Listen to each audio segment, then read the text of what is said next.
I mean, you would think they would be more, those are the people that would be very careful with the words. Okay.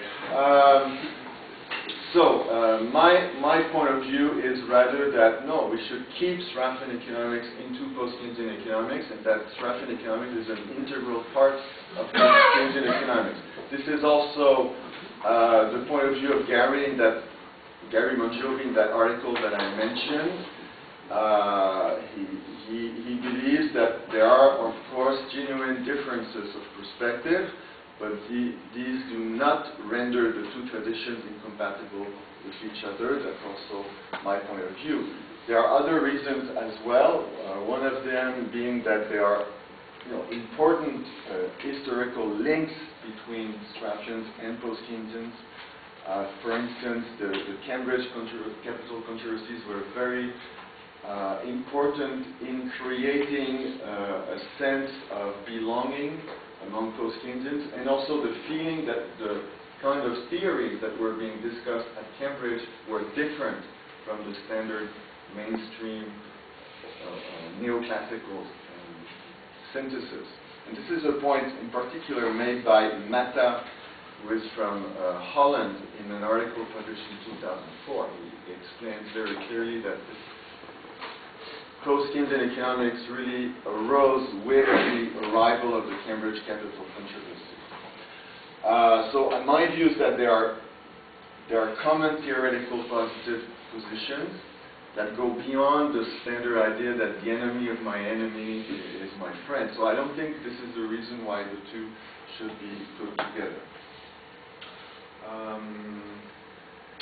Maybe just one more point I'd like to make is that I think that a lot of the tensions between post-Keynesians or other post-Keynesians and Straussians are in fact on the negative, on their critique of neoclassical theory, in the sense that the other post-Keynesians emphasize very much uncertainty, saying, well, the neoclassical guys don't take that into account at all, whereas the critique from the Straussians, of course, is not about that.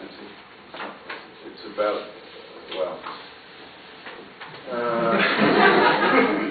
you guys know that better than I do. Okay, what are those common theoretical elements that support the view that there are tight links between Straussian economics and the other branches? Well, first, of course, the causality between investment and saving is the same. The role and importance of the principle of effective demand both in the short run and in the long run, I think we all agree on that.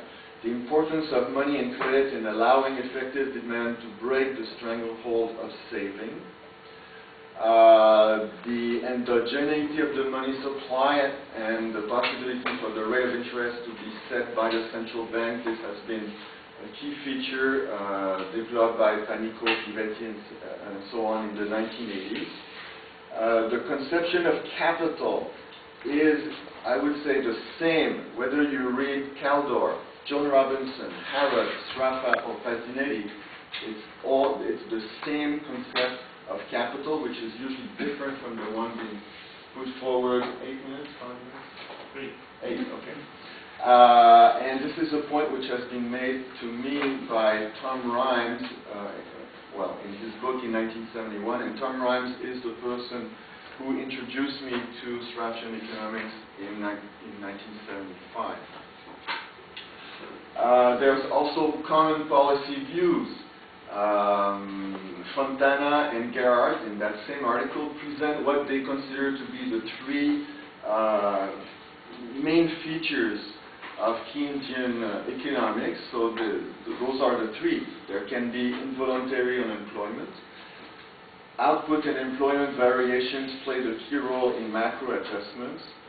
And economic policy is effective and will stabilize the economy. I think the Straussians and the post-Keynesians both believe or both agree strongly with these 3 points.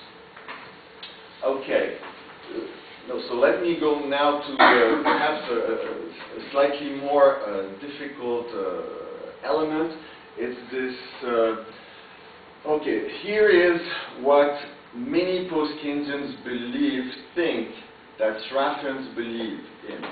Okay, so this is why I call it the caricature of Straffian economics, perhaps more specifically the Garrigiani variety of Straffian economics.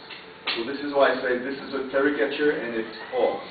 So here are the 4 points. Long period analysis is important, while short period problems are not. The core of economic analysis is the study of relative prices and income distribution. The other fields are not capable of precise analysis and hence have little importance. Long period positions are situations with normal prices at normal output or with rates of capacity utilization equal to their normal level. So the only interesting long period positions are the so-called fully adjusted positions. And long period positions are based on a trend which is determined ex ante and which is independent of the short period and short run and any short run variables such as finance. So this is a caricature. This is how people see you.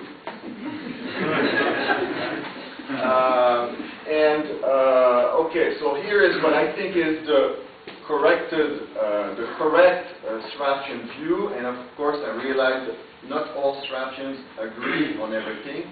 So, anyway, I think a lot of Straffians agree on that. So, I went